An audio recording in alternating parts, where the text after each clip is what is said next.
We are the Guinea Pig Collective. All will be assimilated. Resistance is futile.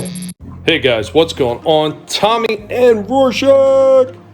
What's up, Rorschach? Say hello to the people, Rorschach. You are a star. You just don't know it yet. Anyway, guys, we got another toy line to show off. This one is a little bit of an older one, and we hope you enjoy that. Later, people! So, today we are delving into the strange and obscure toy lines that were out in the 1980s. Now, this one was originally released in '83, but we're going to have to talk about the back history a little bit so you understand it. Well, what are we talking about?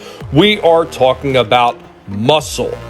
Millions of unusually small creatures lurking everywhere. The line included a whopping 236 2-inch tall official figures, a board game, and an NES game, Tag Team Match M.U.S.C.L.E. Some other items that were available for the M.U.S.C.L.E. line were considered accessories, such as the hard-knockin', rockin' ring wrestling arena, where basically you set up your muscles like you would with the old rock'em sock'em robots. Of course, like every other franchise, they had a poster, but this one was the official M.U.S.C.L.E. Collect 'em All poster.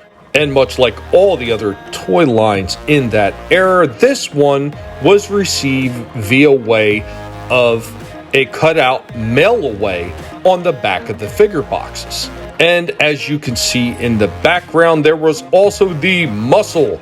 Battlin' Belt that also doubled as a mini ring in the center. Unfortunately, the ring on this one is missing. There was also little side storage cases that would go around the belt that you could store more of your M.U.S.C.L.E. figures in.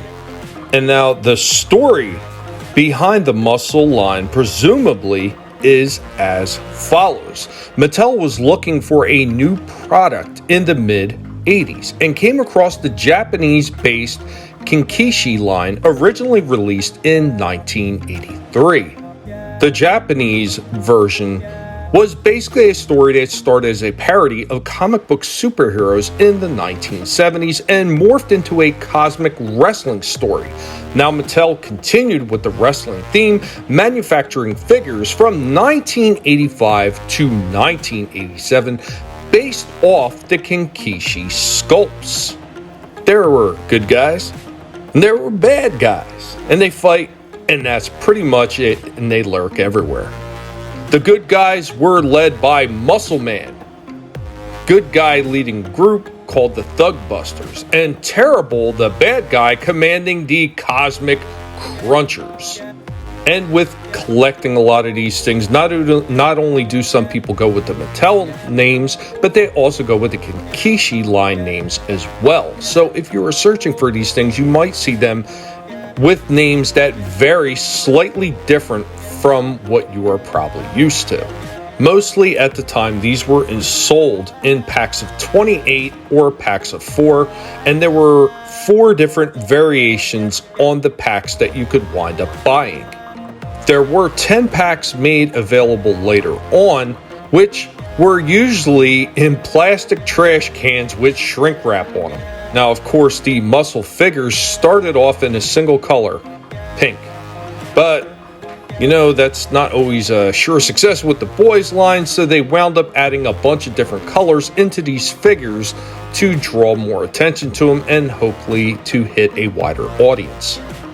Anyway, guys, I hope that you enjoyed this one. If you did, go ahead and leave the comments down below.